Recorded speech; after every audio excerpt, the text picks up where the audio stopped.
माढ्यामध्ये आपण बघतोय पवार गटाचे धैर्यशील मोहिते पाटील हे विजयी झाले। भल्या भल्यांच्या झाल्या पत्त्या गुल, भल्या भल्यांच्या झाल्या पत्त्या गुल,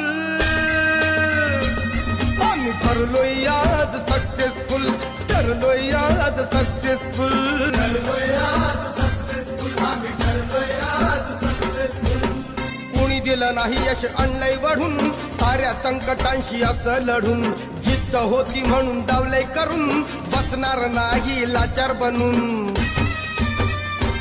येत नव्हतं चाला या चढावरून,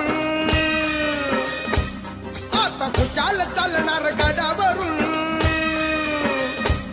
कुबड्यावाल्यांची नव्हती नुसतीच हुल, आम्ही ठरलोय। माढा लोकसभा मतदारसंघामध्ये धैर्यशील मोहिते पाटील यांनी रणजितसिंह निंबाळकरांचा मोठा पराभव केला।